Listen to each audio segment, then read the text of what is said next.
Bienvenue à un autre épisode de Mots en mieux. Aujourd'hui, nous sommes 4. C'est la première fois qu'on est 4 personnes pour un épisode. Je pense que ça va être très intéressant. Nous avons Étienne et Maxime. Puis cet épisode-là, on va parler de l'alternatif. Peut-être que c'est un mot que personne n'a jamais entendu parler. Donc, je pense que ça va être pertinent d'en discuter, surtout en lien avec la santé mentale. Donc, on laisserait peut-être le temps de vous présenter et pourquoi aussi vous pensez qu'on vous a invité sur le podcast aujourd'hui. Je me présente Étienne Bouchard. Moi, j'assume la direction générale de l'Association Kamouraskoise en santé mentale, La Traversée. Mais pourquoi on va parler d'alternatif aujourd'hui? C'est parce que c'est un modèle d'intervention qui est le nôtre, qui est celui qu'on assume. Qui est bienveillant. C'est un modèle d'intervention qui est tout plein de nuances. C'est un modèle d'intervention qui respecte les gens puis la communauté. Fait que nous, on y met du cœur, puis on a le goût que les gens le comprennent un petit peu plus. C'est pour cette raison-là qu'on entend aujourd'hui. Oui. Moi, c'est Maxime Pelletier-Labelle. Je suis père aidant à La Traversée. Aussi au CLSC, dans l'équipe de suivi d'intensité flexible, soit les suivis dans la communauté. Mais je suis plus à La Traversée. Puis je parle de l'alternative parce que c'est une philosophie. Là, on va en parler un peu, qu'est-ce que ça comprend, mais c'est surtout de quoi qu'il se vit. On le vit quand on fréquente une ressource alternative comme La Traversée. On le ressent, en fait. Parce que souvent, justement, des gens qui vont fréquenter l'alternatif vont fréquenter en même temps, des fois, le réseau public ou l'auront déjà fréquenté. Puis pourtant, même si ça vise la santé mentale de manière égale, ils ne se sentiront pas que ça a les mêmes bienfaits l'un et l'autre, là.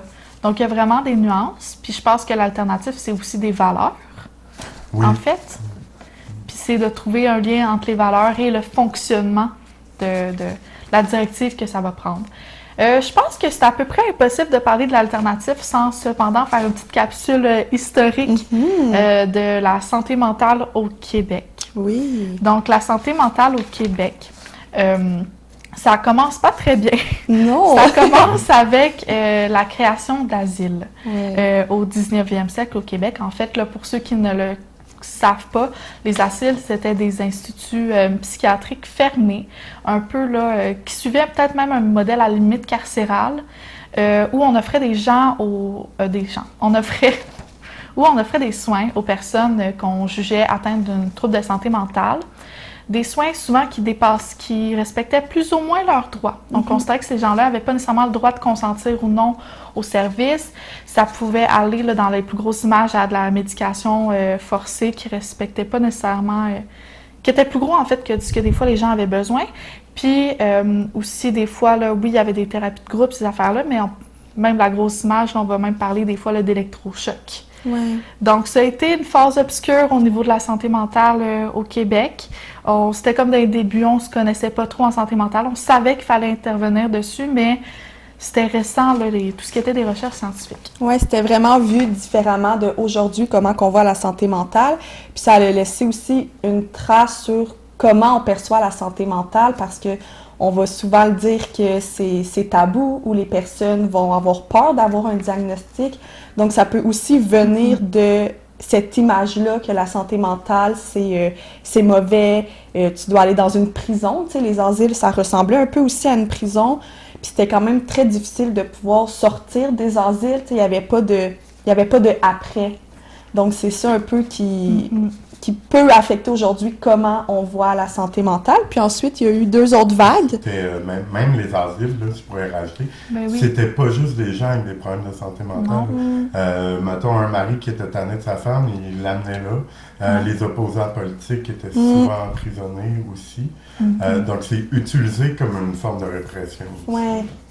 Absolument. En fait, c'était pour séparer des gens de la population, en fait, tout simplement. Parce qu'on avait la vision erronée que ces gens-là étaient dangereux, avaient un potentiel de danger qu'on voulait séparer.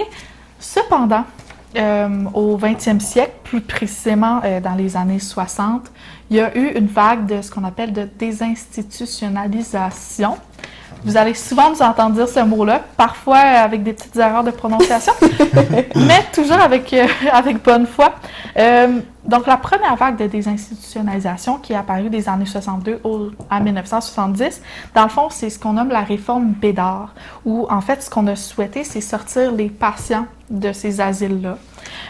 Sauf que c'était pas nécessairement suffisant. Oui, on a fait, mettons, des services communautaires, mais on se rendait compte que simplement retirer des services à ces gens-là, sans nécessairement en offrir adéquatement, de manière alternative, sans mauvais jeu de mots, c'était pas suffisant. Ces gens-là, je dis ces gens-là, certaines des personnes avec des troubles de santé mentale continuaient à avoir des besoins qui n'étaient pas répondus. Donc, c'est donc suivi la deuxième vague des années 70 aux années 1988 avec la réforme Castonguay-Nepveu qui se veut une intégration de plus en plus des services de santé mentale dans le système général. Donc, il y a eu une réduction des lits psychiatriques, là, entre autres, par rapport à tout ça. Mais c'est ça. Donc, mais la vague de désinstitutionnalisation, elle a été différente au Québec que dans d'autres régions. Ouais. Maxime, ouais. tu... Oui, il y a déjà dès les années 70, des organismes communautaires, ils ont un peu questionné, ils sont nés aussi, des places un peu pour vivre ensemble, puis de demander qu'il y ait des suivis dans la communauté, finalement, c'est bien beau sortir le monde de l'asile avec des médicaments, puis débrouille-toi. Il y en a comment qui sont ramassés en situation d'itinérance, d'extrême pauvreté. Bien, d'avoir du soutien là dans la communauté. Puis même au Québec, il y a la philosophie, je dirais, de ces organismes-là qui s'est plus structurée à partir des années 80. C'était pas nécessairement une logique de confrontation comme on pouvait avoir aux États-Unis avec le mouvement Survivor ou en France avec l'antipsychiatrie. Il y avait l'idée de vouloir être critique, oui, par rapport aux soins, mais vouloir collaborer. Puis ça, je pense que c'est très, très québécois, là, cette attitude-là, un peu de pas vouloir faire la chicane, mais comment vivre ensemble. Absolument. La collaboration entre les organismes communautaires et le public est nécessaire pour être capable d'accompagner le plus de personnes possible parce qu'on a tous un rôle différent. Et personnellement, je crois vraiment que s'il n'y avait pas d'organismes communautaires, ça serait beaucoup plus difficile pour le public, mais aussi pour les organismes communautaires, s'il n'y avait pas le public, ça serait plus difficile. Donc, être capable de collaborer, je pense que c'est le mieux pour accompagner le plus possible de personnes de la meilleure manière. Oui, puis ça a l'avantage que des fois, des pratiques sont récupérées finalement, qui naissent des organismes, des visions, puis après sont intégrées au système de santé ordinaire. Fait que ça, c'est génial. Le modèle de rétablissement, ben, c'est ça qui s'est passé. Là. Fait que on est content que ça soit récupéré. C'est pas mauvais dans ce cas-là que ça soit récupéré. Vraiment. Vraiment. Mais la désinstitutionnalisation, il y en est sorti du positif, il y en est sorti également du négatif. Oui, bien en fait, le positif, ça a fait en sorte que les patients ils se sont sentis un peu plus libérés, pouvoir retourner dans leur quotidien.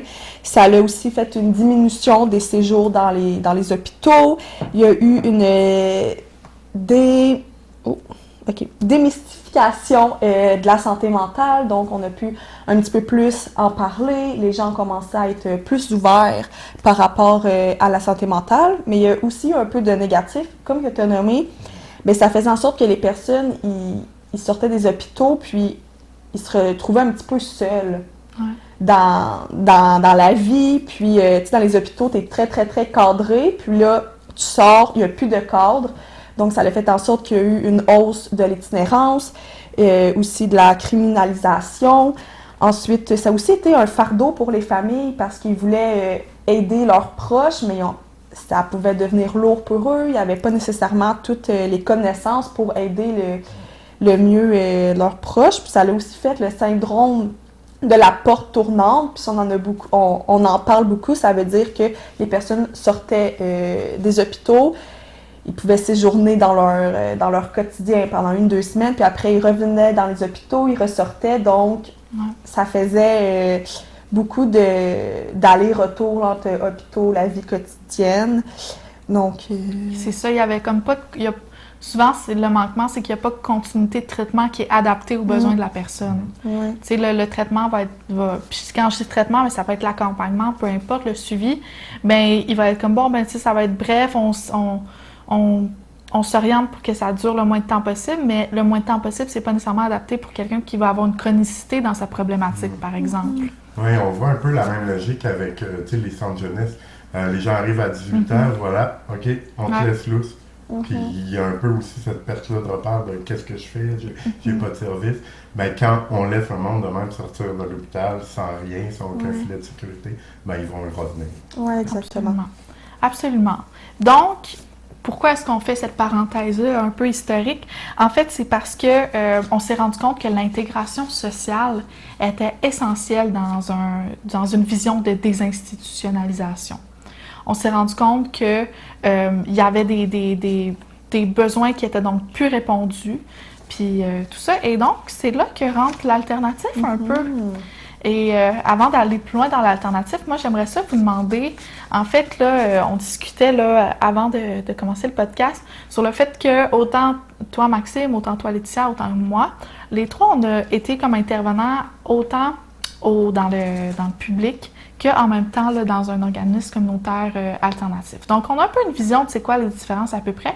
Puis toi, Étienne, de ton côté, ben, t'as peut-être plus une vision moins d'intervention, mais plus au niveau de la direction de la chose. Donc, ce qui m'amène à vous demander, quelles ont été vos observations dans ce que vous avez vécu par rapport à tout ça? Ben, je peux te laisser commencer si tu veux. C'est une grosse question, ça. Ben, je pense une des grosses différences, que moi, ça se résume à une phrase qui est très simple, qui est dit « T'es une personne avec une histoire, pas une maladie ».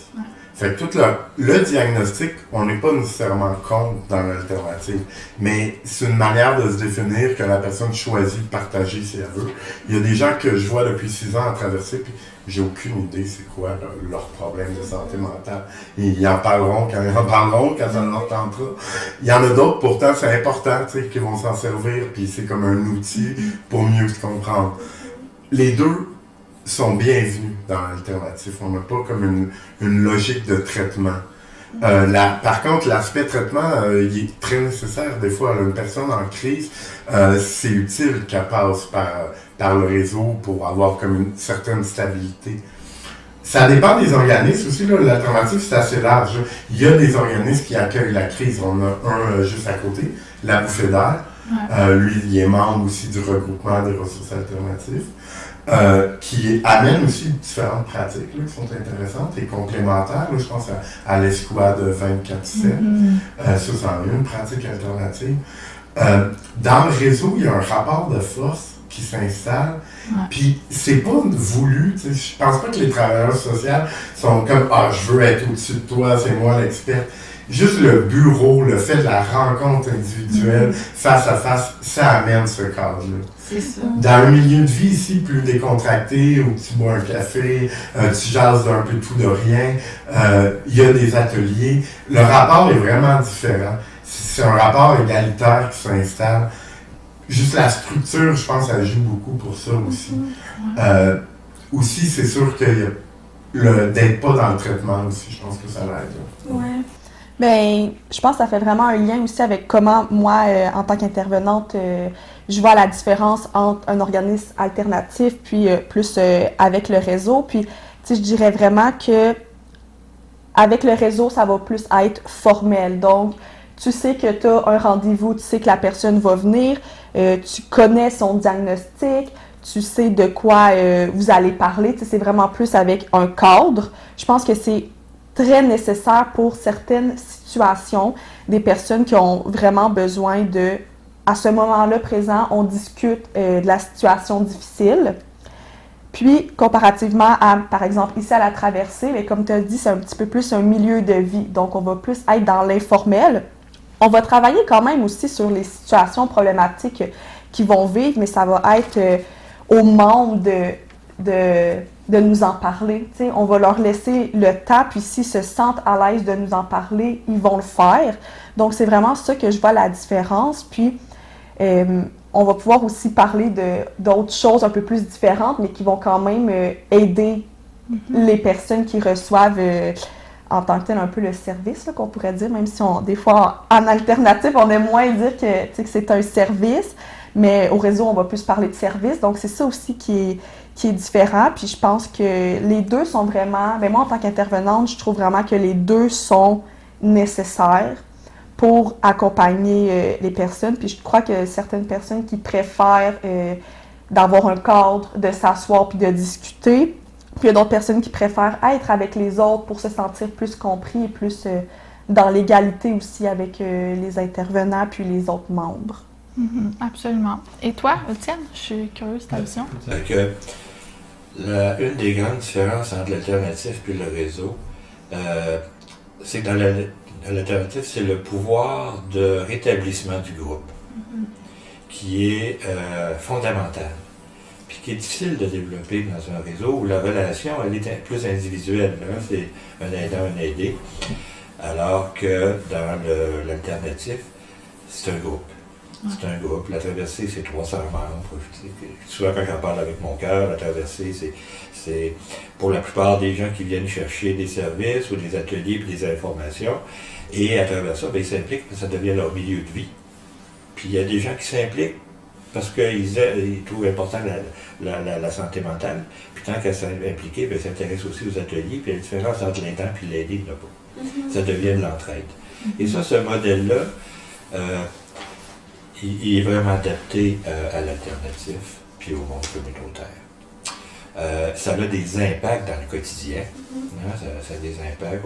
On ne tient pas de dossier client, on n'a pas, comme tu disais, c'est une approche un peu qui est plus globale et c'est très complémentaire. Très, très complémentaire avec le réseau. Puis souvent, pas toujours, mais souvent, on va intervenir à un moment différent que le réseau dans la vie de la personne, où on va intervenir au même moment, mais dans une complémentarité. Mais je ne vois pas de moment où on intervient de façon, opposée. Ouais. C'est vraiment deux réalités qui se complémentent, le réseau puis le terrain. C'est vrai, puis si je fais un peu référence à mon rôle de stagiaire en travail social, vraiment pour le réseau, les personnes qu'on va voir, on a un nombre de rencontres. Donc, on va se dire, on a entre 5 et 10 rencontres. Comparativement à ici, il n'y a pas un nombre de jours que les personnes peuvent venir. Donc, ça peut être vraiment plus à long terme, puis ça va être au choix des membres. Donc, s'ils veulent venir une journée dans la semaine, si pendant un mois, pour X raisons, ça ne leur tente pas, c'est correct aussi. Donc, je pense qu'il y a aussi cette différence-là qui fait en sorte que, ici, à la traversée, si les membres le veulent, ça peut être beaucoup plus à long terme qu'au réseau. Oui. Qu'est-ce que je trouve? Et toi, Sandrine? Je veux juste apporter une petite nuance parce que c'est ça, tu sais, toi, dans tes fonctions là, actuelles, c'est ça, il y a comme un nombre recommandé. Moi, à l'inverse, dans mes fonctions actuelles, c'est tant que la personne en a besoin pour ce qui est du réseau. Donc, tu sais, je veux juste dire que, tu sais, cette limite-là n'existe pas nécessairement dans tous les secteurs là, du réseau de la santé.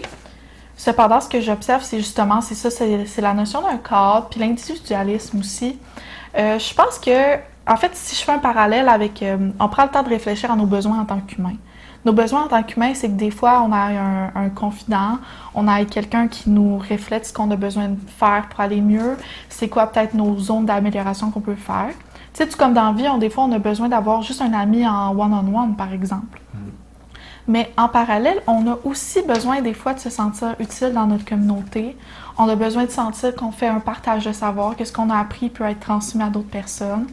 On a besoin, tu sais, de sentir qu'on peut développer nos compétences dans un environnement qui va respecter nos erreurs, respecter notre processus d'apprentissage.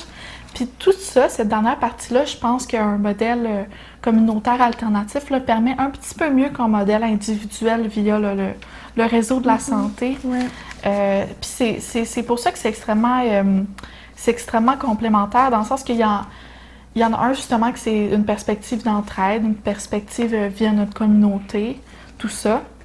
où on va même en soi, je pense, se développer en tant que citoyen. Tandis que l'autre, on se développe peut-être un peu plus comme individuellement, comme personne, dans tout ce qui se passe, c'est dans nos réflexions, nos émotions, toute cette gestion-là, plus individuelle. Ouais. Je rajouterais là, une différence là, que je trouve, c'est sûr que c'est pas comme ça dans tous les organismes, là, parce que c'est très varié. Là. Ouais. À la traversée, quand c'est ouvert, tu cognes à la porte, tu n'es jamais venu, C'est tu ça. vas avoir de l'écoute tout de suite. Mhm. Il n'y aura pas de liste d'attente. Ouais. Il y aura quelqu'un qui va être disponible dans l'immédiateté. Mais il y a d'autres organismes que oui, il faut que tu prennes des rendez-vous, mais généralement, il y a un côté très rapide et flexible Ouais. dans l'alternative que tu as moins dans une grosse machine. C'est ça, comme tu sais. Puis pour vous parler de mon expérience en tant, mettons, qu'intervenante, mettons, qui fait des suivis, puis comme je disais un peu plus tôt, moi, mes suivis, tu sais, il n'y a pas de péremption, là. On a des gens qui sont là depuis 6 ans, puis c'est correct, là. Mais on a tout de même une séquence à respecter en tant qu'intervenant. Tu sais, justement, l'accueil, après l'évaluation, puis un plan d'intervention. Tu sais, cette séquence-là est souvent, tu sais, assez populaire, puis même si, tu sais, d'un intervenant à l'autre, on va y appliquer une certaine flexibilité, ça reste que c'est peut-être pas un modèle qui convient à tout le monde en tout temps non plus. Des fois, tu sais, on a envie d'aller mieux, mais on n'a pas non plus envie de viser sur quoi on veut aller mieux, un objectif qu'on veut réussir. Des fois, on veut juste être entouré d'un milieu comme bienveillant qui nous permet de grandir dans des conditions favorables aussi. Ouais, je pense que c'est pour ça que c'est très complémentaire. Puis je pense en tant qu'intervenant aussi, personnellement, je trouve ça le fun d'être dans les deux sphères parce que je pense qu'en tant qu'intervenant, ça nous fait encore plus grandir, d'être capable de vraiment voir les deux côtés puis de voir que tu as besoin des deux pour accompagner le mieux possible les gens, là. Puis je pense que, tu sais, quand on est dans un moment de sa vie où c'est peut-être plus difficile, ce qu'on vit émotionnellement, mais aussi même comment on se perçoit parfois, ben d'être dans un milieu où on est comme « Hey, tu sais, j'ai des choses à apprendre aux gens, les gens m'écoutent, puis ils respectent ce que je dis. » Et mon Dieu, que ça fait du bien. D'être dans une relation avec les autres, c'est plus égalitaire, justement, où, tu sais, si on a, par exemple, l'impression que comme « Ah, tu sais, ça, je le changerais dans mon organisme », puis qu'ils nous écoutent, puis qu'ils prennent ça au sérieux, là, des fois, ça fait un bien fou au niveau de notre estime, puis dans certains moments de notre vie, ben l'estime, elle a besoin d'être enrichie en quelque sorte. Oui, vraiment. Puis, là, Étienne, j'ai une question pour toi, précise. J'avais le goût d'intervenir. Ah, ben vas-y, puis je vais te poser, ben oui. C'est ce qu'on appelle la réappropriation du pouvoir sur sa vie, qui est un des 7 principes de l'alternatif. Puis c'est fondamental. Donc, la personne, l'individu, à travers le groupe se réalise, rend service aux autres, les autres lui rendent service, puis a le sentiment d'être utile au groupe. En fait, la question, c'est qu'il y a une différence entre un organisme communautaire et un organisme communautaire alternatif. Puis je me demandais si tu voulais un peu expliquer cette différence-là. En fait, on est un organisme communautaire qui fait partie de ce qu'on appelle l'action communautaire autonome. Ça décrit un grand nombre d'organismes communautaires. Mais ça peut être des organismes dans toutes sortes de secteurs, pas nécessairement la santé mentale. Ouais. Il s'ajoute à ça une couche qui s'appelle l'alternative en santé mentale, qui spécifie ou qui précise ce qu'on est dans notre mandat, dans notre mission par rapport à j'allais dire notre clientèle, mais on parle rarement de clientèle, on parle de membres. On n'est pas dans le Walmart. On n'est pas dans un Walmart. Puis ça, c'est un des 7 principes. Moi, j'aime beaucoup le principe qui dit qu'il n'y a pas de relation autoritaire avec les intervenants, puis les membres. Ce qui veut dire que ce n'est plus dans des relations partenariales, où est-ce que tout le monde travaille en partenariat. Mais on va y revenir sur les 7 principes. Donc, l'alternative, c'est une couche additionnelle qui précise notre intervention, puis par rapport à la santé mentale. Ouais. Il faut le comprendre comme ça. Puis, si je peux ajouter, là, un organisme qui serait en santé mentale communautaire, sans être dans l'alternative, souvent il y aurait plus de prise en charge. Ça veut dire les intervenants, ils diraient à la personne un peu plus quoi faire, il y aurait plus de cadres. Il y en existe des organismes comme ça. Puis pour certaines situations, tu sais, c'est pas nécessairement mauvais. Mais je pense qu'il manque une partie. Que dans l'alternative, la personne va permettre de se développer, je pense, beaucoup plus. Il va rayonner. Je vois du monde arriver qui sont tout croches, qui sont mal à manger, c'est tough. Ils ressortent après avoir fréquenté la traversée en rayonnant. Puis après ça, ils sont capables d'aller dans le reste de la communauté, puis d'avoir un rôle plus actif, c'est une place pour se rebâtir. Puis je pense que si on est beaucoup pris en charge, on va plus s'identifier dans un rôle de malade. On a moins de chance après ça de s'épanouir. Ouais, ben c'est de laisser aussi le pouvoir à la personne parce que les intervenants sont pas, on n'est pas Dieu, là. C'est pas nous qui va faire en sorte que le monde va mieux aller. C'est la personne elle-même qui va se prendre en charge et je crois que dans l'alternatif, c'est encore plus facile d'avoir cette vision-là parce que c'est aussi ça la vision de l'alternative. Ouais. Donc, en tant qu'intervenant, c'est plus facile de laisser le pouvoir aux membres puis de se prendre en charge. Puis comme un peu Étienne a dit, un partenariat. C'est ça? Un Un partenariat. partenariat Tu l'as eu? avec les intervenants puis avec les membres. Là. Question surprise. Oui. Est-ce qu'il y a des situations ou des cas ou des problématiques qui sont contre-indiquées pour l'alternatif en santé mentale? Oui, la déficience intellectuelle. OK. Notre type d'intervention n'est pas adapté. Je dirais que c'est à peu près la seule situation pour laquelle, si on pense à l'ensemble des problématiques de déficience de santé mentale. OK. Puis est-ce que ça existe de l'alternatif entre déficience intellectuelle et handicap? Bonne question. Oui, c'est une bonne question. Je sais pas. Ouais. Je sais pas, parce que c'est sûr qu'il faut qu'il y ait un aspect plus de prise en charge, qui est des fois juste la sécurité des gens. Ouais. Mais en même temps, pourquoi pas? J'imagine qu'il y a des organismes qui en intègrent, pareil, certains principes là, de par et pour. Je pense qu'il y a le moyen, c'est sûr que c'est un milieu que je connais moins. C'est sûr. J'ai pas de déficience intellectuelle, fait que c'est plus dur. Puis j'ai pas travaillé dans ce domaine-là. OK. Peut-être qu'il y a d'autres limites, je dirais. Nous, on n'est peut-être pas outillés présentement, autant les lieux pour accueillir une crise de quelqu'un qui aurait besoin d'hébergement.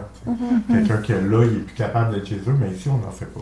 Ouais. Il y a d'autres organismes, par contre, qui ont ça comme mandat, mais il y a beaucoup d'organismes comme nous qui sont des ressources plus de jour, qui accompagnent avec des ateliers, je dirais que c'est la majorité. Donc, on n'est peut-être pas les meilleurs dans ce cas-là. Oui, on va pouvoir faire le lien si jamais ça l'arrive avec d'autres organismes. C'est sûr. Parce qu'en fait, c'est quelque chose qui est comme fondamental dans l'intervention en général, n'importe quoi qui touche l'intervention, c'est de connaître où est-ce que ça s'arrête, ce qu'on peut faire. Puis justement, quand ça dépasse nos capacités, quand ça dépasse nos compétences, il faut le connaître, il s'arrête où son mandat en fait.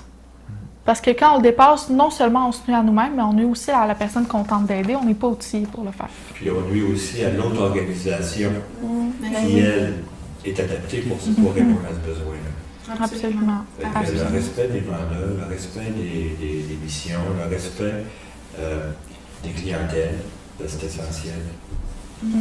La mission, c'est un autre critère important. Un organisme alternatif doit être capable de définir sa mission. Puis les membres doivent être capables de la définir. La mission appartient aux membres. Ouais. Donc, ouais, on parle beaucoup de lien entre l'alternatif puis le réseau de la santé. On parlait un peu, en fait, c'est ça, c'est une relation de complémentarité. Qu'est-ce que vous avez à dire par rapport à ça, justement? Là, comment vous, c'est quoi votre vision des choses? Bien, je pense qu'on en a beaucoup parlé tantôt. C'est bon, comment dire? C'est gagnant pour le client ou notre membre. C'est gagnant pour nos organisations. Puis, c'est vraiment de la complémentarité. Puis, on le voit tellement dans le cheminement des gens qui arrivent à la traversée. Puis, souvent, qui ont eu d'abord des services dans le réseau. Puis, ils en sont rendus à l'étape où la crise est derrière eux, ils sont chez eux, mais ils doivent aller vers la communauté. Et souvent, c'est le travailleur social du CLSC ou le travailleur social qui va se dire, regarde, je t'invite à aller à la traversée. Puis parfois, il va même l'accompagner chez nous. Là. Je veux dire, c'est pas rare que quelqu'un du réseau amène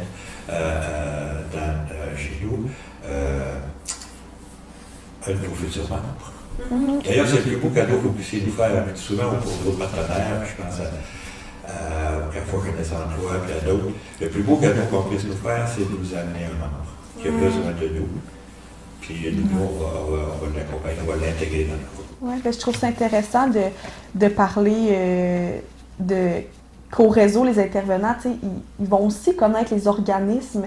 Puis je pense que, moi, je vois quand même une différence parce que j'ai fait mes études plus à Québec. Donc, je vois que dans ces places-là, c'est plus difficile d'avoir des liens entre le réseau et les organismes comparativement en région, de qu'est-ce que j'ai vu, puis des partages là, de mes collègues de classe, les personnes qui sont en région, qui travaillent en région.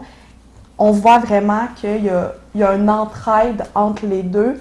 Puis, comme on disait, on connaît nos limites. Donc, si tu es pour le réseau, tu connais les limites du réseau, puis tu vas pouvoir voir, OK, la traversée, eux, ils vont pouvoir offrir cette aide-là que nous, on ne peut pas offrir. Donc, faire le lien entre, je pense que ça, c'est tellement pertinent. Puis, en tant qu'intervenant, c'est aussi très important de connaître avec qui on peut travailler en équipe, là, puis d'arrêter de voir la compétition entre le réseau puis les organismes. Là. Puis même dans les régions, même ça varie.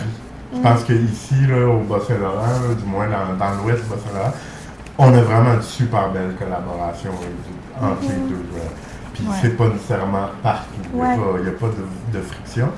En même temps, des fois, ces frictions-là sont nécessaires, puis ça fait partie aussi, du mandat des ressources alternatives. Il faut challenger. Il y a un aspect critique qui est important, il y a une vision critique, et ça permet de redéfinir les soins. Souvent, on voit la souffrance comme on l'individualise beaucoup. C'est la personne qui porte sa souffrance, c'est elle qui en est responsable, c'est elle qui doit l'enlever ou du moins vivre avec. Alors, cette personne-là, elle vit dans une société. Je donne cet exemple-là parce qu'aujourd'hui, c'est tellement criant, le loyer. Si tu ne sais pas que tu vas être capable de trouver un loyer, si tu ne sais pas que tu vas être capable de le payer sur le mois-ci, ton trouble anxieux, tu auras bien beau faire des thérapies, tu auras bien beau prendre la médication, ça ne marchera pas parce que tu es dans une pauvreté économique. Puis ça, c'est une des conditions qui affecte beaucoup la santé mentale. Même au-delà des classes sociales, les problèmes de santé mentale, il y a un système qu'on appelle le sanisme. C'est pas vraiment connu comme mot, c'est un peu l'équivalent du racisme pour les problèmes de santé mentale. Comme système, pourtant ça affecte plein de gens, là, mais mettons en emploi, c'est d'avoir un problème de santé mentale, c'est une barrière de plus. Comme moi, je suis bipolaire. Les bipolaires, on a environ 60% de notre vie avec des symptômes dépressifs. D'avoir la même efficacité dans le monde du travail que quelqu'un qui n'a pas ça, c'est plus dur. C'est une marche de plus. Des fois, pour les troubles psychotiques, d'avoir un logement, ça va être vraiment plus difficile. La personne dit « Ah non, elle est délirante ». Tu es dans un village, là, tu fais une psychose dans un petit village, tu es identifié, tu as fait des trucs spécial, mettons, dans la rue, dehors, après ça, on va te spotter, là. Fait que pour plein d'autres services, tu vas être jugé. Ça, c'est le sanisme. Sanisme. Ça amène la question des préjugés, en fait. Oui. Puis l'importance, c'est une autre pas des valeurs, mais des principes de l'alternatif, c'est de prendre sa place dans la société, parce que ces préjugés-là, tant et aussi longtemps qu'on reste dans le petit cocon, les préjugés demeurent. Quand on est mis en contact avec la population qui nous fréquente, il y a beaucoup de préjugés qui tombent. Puis comme organisation, puis aussi, je pense, nos membres ont cette responsabilité-là d'aller vers la société. De prendre leur place dans la société. Ça permet un petit laboratoire ici aussi, qui peuvent faire des expériences, ils peuvent se tromper, ils peuvent faire des trucs comme « Oh, ok, non, faut pas que je fasse ça. Société, ça passe pas, mais au moins, ils se pratiquent ici. » C'est ça. Ça amène un concept que je me rappelle avoir déjà parlé en privé avec toi, là, Étienne. L'autostigmatisation, en fait, c'est quand Est-ce que quelqu'un peut le définir? Ou je le définis? Je peux bien y aller. Ben c'est oui. quand, mettons, on intègre les préjugés sociaux pour soi-même. Moi, j'ai un diagnostic, fait que moi, je suis pas bon, je suis pas capable de faire ça. Puis, tu sais, je vais donner un exemple bien personnel. Là. Quand j'ai appris, puis je me doutais là, que j'étais bipolaire, c'est une maladie qui est très génétique, même maladie. C'est pas une maladie, en tout cas, c'est un trouble de santé mentale qui est super génétique. Fait que là, je me disais, je pourrais pas avoir d'enfant, tu sais, je veux pas transmettre ça. C'est pas vrai, j'ai une petite fille, puis elle est merveilleuse, puis, tu sais, être heureuse. Ça, c'était un préjugé, tu sais. Là, je faisais de l'autostigmatisation. Je me donnais moi-même une limite parce que, à quelque part, je dois avoir eu l'information intégrée que, si tu as un problème de santé mentale, c'est mieux que tu n'aies pas l'enfant. Ouais. Ben oui, tu te mettais des limites que tu n'avais pas à te mettre, en fait. Puis, tu sais, je pense que c'est le positif d'une vision alternative, d'une vision communautaire de la santé mentale, puis que ça soit pas un suivi individualisé. C'est que, entre autres, il y a pas, c'est pas fragmenté en gravité des impacts du trouble de santé mentale. C'est-à-dire qu'on a des gens qui vont avoir peut-être un trouble qui va avoir plus de répercussions dans leur fonctionnement, dans leur quotidien. Et à l'inverse, on va avoir des gens pour qui il y aura peut-être même pas de trouble, mais comme n'importe qui, ils ont une santé mentale, ils veulent en prendre soin. Et grâce à ça, on est donc exposé à des gens, à des problématiques que peut-être que dans nos vies, on n'aurait pas été exposé d'assez proche, donc on aurait maintenu des préjugés qui éventuellement se seraient retournés contre nous. Les mêmes préjugés qui, en fait, nous auraient dit, moi, je refuse complètement d'aller chercher de l'aide psychologique, c'est pour du monde, c'est pas pour moi. Là, on se rend compte que la frontière entre les autres et moi, elle n'existe plus. Elle n'existe plus, cette frontière-là. Puis c'est une frontière qui va nous amener à être plus bienveillants envers les gens qu'on va côtoyer, envers la santé mentale en général, mais aussi envers nous-mêmes.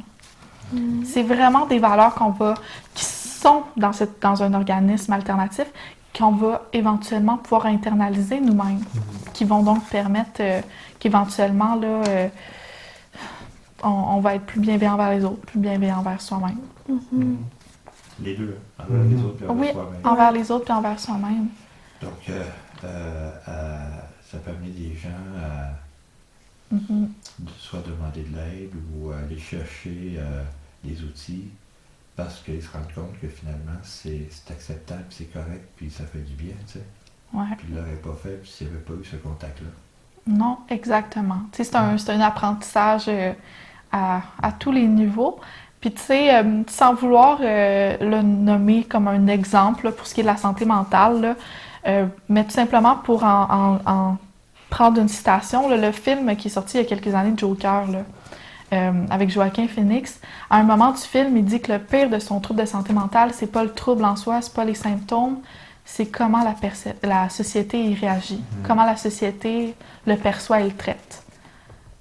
Et quand même, donc il y a aussi une optique dans l'alternative de changer la société.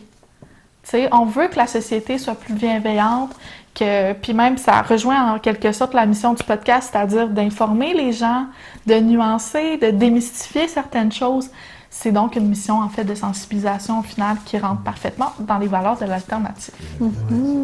Promouvoir aussi, faire connaître les droits des personnes. Oui. On a des droits médicaux qui sont importants.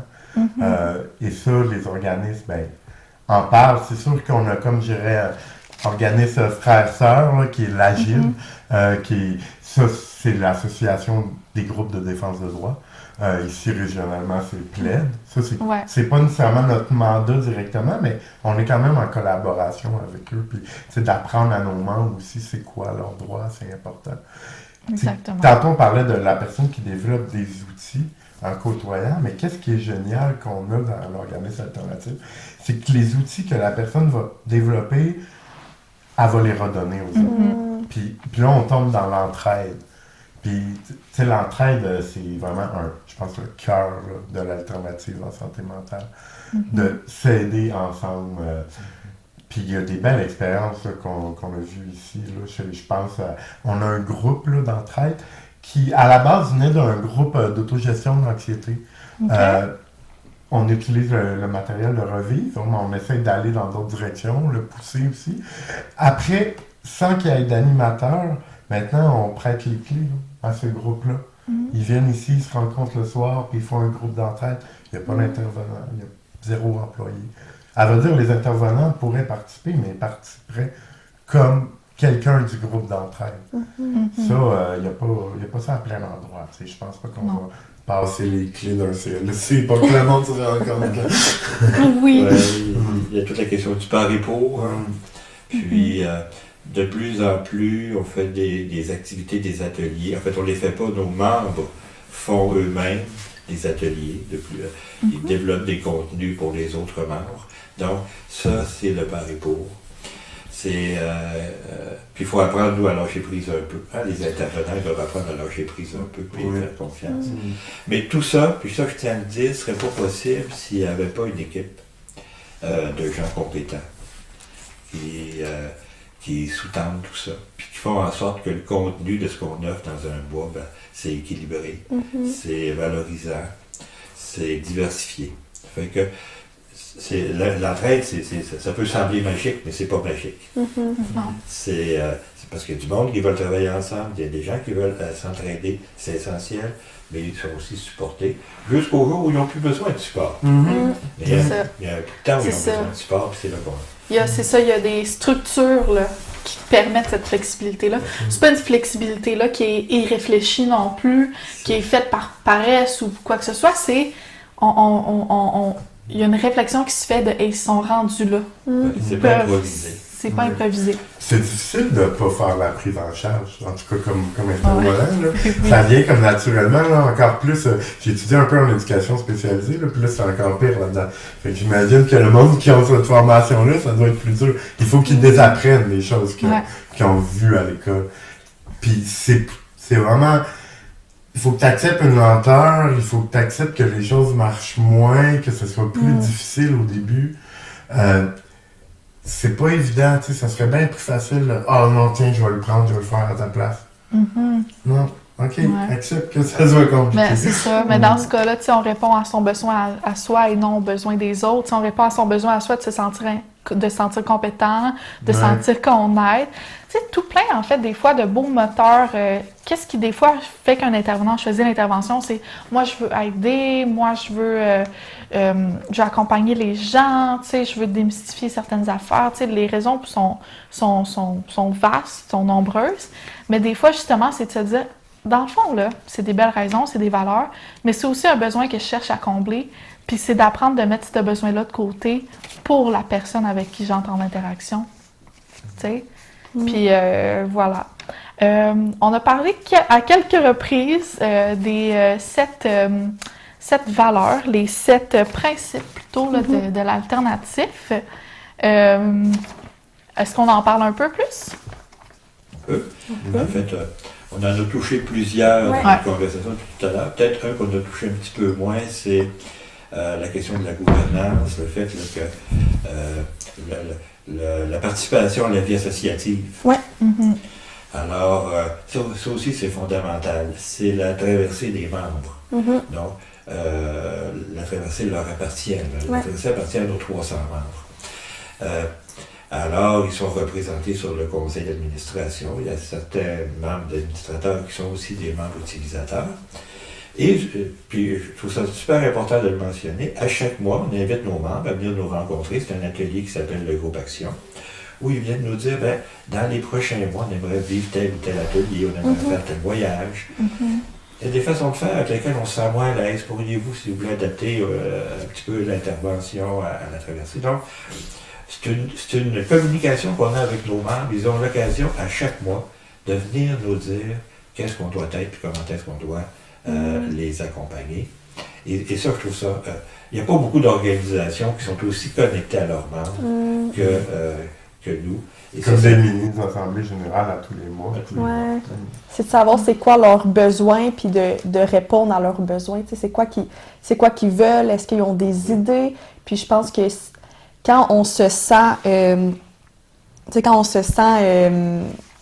compris, puis aussi, je cherche le mot, là, mais pris en compte dans une place, je trouve que c'est beaucoup plus facile après ça d'y participer parce que... Ça devient chez vous. Exactement, oui. Puis ça va dans les deux sens, hein? Ça va dans les deux sens. Puis je vais vous donner un exemple. On a décidé il y a un an de déployer nos ailes plus sur le territoire de la MRC, donc de faire des ateliers dans d'autres municipalités. Puis, à un moment donné, les ressources sont limitées. Fait qu'on leur a présenté au groupe Action, à nos membres, en leur disant peut-être qu'on aurait besoin que vous fassiez un petit peu plus de par et pour qu'on libère un peu nos intervenants. Puis aujourd'hui, ils font du par et pour. Donc, ils ont compris, d'une part, ça les intéressait de s'impliquer, mais ils ont compris à travers le groupe Action qu'ils pouvaient nous aider à déployer plus sur le territoire. Donc, ça n'a pas été juste un travail d'employé puis de budget, c'était aussi un travail de nos membres qui nous permet aujourd'hui d'être plus sur le territoire. Et ça, le groupe Action permet ça. Oui. Puis c'est riche. Oui, oui.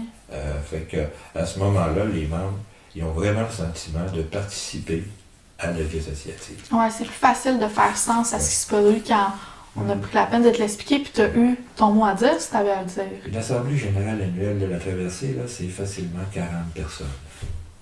Trouver des organismes communautaires là, en région là, qui attirent 40 personnes à l'Assemblée générale, c'est pas évident. Ouais. Non. Mais ça, c'est la traversée. Ça ressemble beaucoup à... Ils sentent que c'est leur Assemblée générale. Ouais. Oui, Oui, c'est très apprécié. tant mieux. Tant mieux. Donc, dans les autres principes, on accueille la personne, ça veut dire dans sa totalité, pas juste le trouble. On accueille la personne aussi avec la souffrance. On ne dit pas à quelqu'un, c'est pas grave, ça fait de la peine, on passera à d'autres choses. Non, c'est pas vrai. Une telle souffrance, on va l'écouter, donc on fait de l'écoute. C'est une expérience humaine, hein? Normale, la souffrance. Oui, Ah, ça normal. fait grandir. Hum. Hein? Maintenant, il faut que ça soit un petit peu moins, là, tu sais. à un moment C'est donné. ça. C'est ça. C'est ça, on peut pas être normal tout le temps. là. Non. Là, mais Puis, la tu sais, souffrance, ça fait grandir. Il faut savoir reconnaître, en fait, est-ce que la personne est dans un besoin de ventiler, d'exprimer quelque chose, ou elle tombe dans un besoin, dans de la rumination. Parce qu'en fait, la rumination, c'est de rallonger ce qui se passe de manière comme qui va nous blesser éventuellement, là. Ouais, se complaire pour C'est ça. prolonger la souffrance. Ouais. C'est Là, c'est là que c'est important d'avoir des intervenants Ouais, de qualité de ce exact. qui sont capables de De voir la différence, voir la puis différence. d'intervenir si on voit qu'une personne est beaucoup dans la rumination, ben on a nos techniques aussi pour intervenir, pour amener la personne à réaliser que, là, tu sais, tu repenses, tu refais le scénario à plusieurs reprises, ça te ramène dans une grande souffrance. Tu sais, comment qu'on peut faire pour diminuer cette souffrance-là? Je pense que c'est pour ça aussi que les intervenants sont là. Essayer là. d'allumer l'espoir, la petite flamme de l'espoir. C'est là la base de tout changement. Parce que, tu sais, dans se complaire dans la souffrance, le monde ne font pas ça volontairement. C'est parce que c'est ça qu'ils connaissent. Le cerveau humain est comme ça. Donc, on valide toujours qu'est-ce qu'on connaît. Donc là, je suis souffrant, j'ai été souffrant, mais je vais continuer à l'être, c'est ça que je connais. Ouais. Fait que, à quelque part, tu finis par être confortable dans ton malheur parce que tu le reproduis. Mais il faut un peu de l'espoir pour le casser, ça. On pourrait faire le tour des 7, puis je pense qu'on les a pas mal tous touchés à travers notre... Mais moi, je vous dirais que la façon que je comprends l'alternative en santé mentale, c'est qu'on intervient avec l'intervention, l'intervention est beaucoup dans l'intervention d'entraide, puis on intervient sur je cherche le mot là, pas guérir, mais Se rétablir? le rétablissement. Oui. On intervient beaucoup sur le rétablissement. Le mot, on hésite des fois à l'utiliser parce qu'il a été un petit peu utilisé à galvauder, mais du moment que quelqu'un veut se prendre en main, veut s'occuper de sa santé mentale, quelqu'un qui est dans un mouvement de rétablissement par rapport à la santé mentale, puis qui est prêt à entrer dans le concept un peu de l'entraide, ben, c'est beaucoup ça l'alternative. C'est pas que ça, mais c'est beaucoup ça qu'on fait tous les jours. Oui, être en dehors du modèle biomédical. Être en dehors, ça veut pas dire non plus être nécessairement contre. C'est donner la place au biomédical, mais d'ajouter tout le reste. C'est tout ce que psychosocial, mais le psycho et le social il est très présent là, ici. Oui, je pense que ça fait aussi un lien avec ce que tu disais, Maxime, tantôt, que les membres qui viennent à la traversée ne sont pas obligés de nommer leur diagnostic, là. je pense que ça, c'est aussi une différence qu'on a avec d'autres, avec le réseau, avec d'autres organismes. C'est de prendre je pense qu'on en parlait directement dans le premier épisode du podcast, mais la personne n'est pas son diagnostic. Là. Tu es un humain avant tout, puis t'es pas anxieux, t'es pas bipolaire, tu es toi, tu es l'humain que tu es. Fait que je pense que l'alternative met beaucoup ça de l'avant. Là. Mm-hmm. Tu donnerais le même diagnostic à 100 personnes différentes, puis les 100 personnes auraient leur expérience de ça qui est différente. Mm-hmm. Pour les 100 personnes, ça représenterait un obstacle différent. Parce que, faut le prendre avec une certaine sensibilité, dans le sens que je pense quand on parle de l'alternative sur la santé mentale, puisque la valeur, c'est on voit les membres sur le même pied d'égalité que les intervenants, on peut même des fois amener à se demander à quoi il sert l'intervenant là-dedans. Mais l'intervenant, c'est la sensibilité à ça. C'est la sensibilité auquel il a appris dans son background professionnel, dans son background scolaire. Mais c'est la sensibilité à ça de savoir, par exemple, que dans un groupe, il y a peut-être une personne que, non seulement à cause de son diagnostic, mais à cause de ses autres caractéristiques personnelles, à cause de son vécu, peut-être qu'un sujet va être plus difficile pour cette personne-là de l'entendre, et donc d'orienter le groupe vers un sujet différent. Ou, tu sais, c'est cette sensibilité-là qui va... parce que peut-être que la personne, initialement, elle va se sentir uniquement à l'aise de partager son vécu, de partager ses limites avec quelqu'un qui porte le titre d'intervenant, et non au groupe encore. Et éventuellement, peut-être qu'il va le dire au groupe, il va les nommer au groupe ses limites, mais qu'initialement, le pas est plus facile à faire avec quelqu'un qui porte le chapeau d'intervenant en quelque sorte. Mm-hmm. Donc... Vu qu'on parle d'intervenant, moi, c'est une grande fierté que j'ai de la traversée. On a 3 employés qui sont des membres à la base. Ouais. Ont fréquenté la ressource, ils ont participé, des projets passent. Aujourd'hui, ils sont engagés comme employés. Moi-même aussi, sans avoir fréquenté, mais moi aussi, comme par aidant, j'ai vécu en santé mentale. Fait que t'as comme la moitié du staff qui est, je dirais, des experts de vécu, puis il y a l'autre moitié aussi qui a des problèmes de santé mentale, mais ils ne sont pas officialisés. C'est ça. Non, mais dans le sens que, tu sais, c'est ça. Des fois, sans même avoir ton diagnostic, tu sais que tu as une personnalité avec un tempérament anxieux ou tu doutes que tu as peut-être un trouble anxieux, mais tu sais, c'est dans le sens que c'est pas ce qui initialement crée ton lien avec la traversée. Dans le sens que tu commences en tant qu'intervenant, mais au final, tu apprends autant que n'importe quel autre membre. En fait, ce que nous dit Maxime, c'est qu'un des outils qu'ont les intervenants, c'est leur fragilité. Ouais. Et de reconnaître nos fragilités, c'est fondamental si tu veux être capable de t'en servir avec les membres. Ouais. Alors, c'est vrai que la moitié de notre équipe, c'est ce qu'on appelle des experts de vécu. C'est riche, ça. Il n'y a pas beaucoup d'équipes qui ont autant d'experts de vécu que nous. Je pense qu'on est probablement des équipes qui a le plus beau contenu à ce niveau-là. Puis, puis les membres apprécient beaucoup ça aussi, le lien de confiance. Là, c'est assez merveilleux, ça. Puis, tu parlais de la fragilité. Puis les autres aussi sont merveilleux. Les aussi, vraiment. Parce qu'ils sont capables de composer avec les... En fait, ils ont vu grandir les experts de vécu. Ça devient leur confrère, leur confrère. C'est ça. Ouais, puis ils savent utiliser ta vulnérabilité. La vulnérabilité, c'est génial. La montrer, là, dans l'instauration d'un rapport égalitaire, là, ça marche énormément. C'est très efficace. Moi aussi, je suis vulnérable. Toi aussi, tu peux te permettre d'être vulnérable. Absolument, exactement. Puis ça, c'est peut-être quelque chose qui est un peu moins possible dans tout ce qui est le système de santé, justement, là, dans le réseau. Là, je ne pourrais pas arriver dans mon intervention et dire, bon, ben, moi aussi, hier soir, je me suis clenché un pot de crème glacée au complet parce que ça allait pas, là. Tu sais, c'est pas vraiment possible, c'est correct, c'est normal. On met un cadre pour l'usager, mais aussi pour la personne qui l'accompagne. On ne veut pas tomber là-dedans, mais justement, tu sais, on enlève ces limites-là ici, puis, expert de vécu. Parce qu'on n'intervient pas au même moment. C'est ça. C'est correct. C'est correct que dans le réseau de la santé, l'intervention soit différente.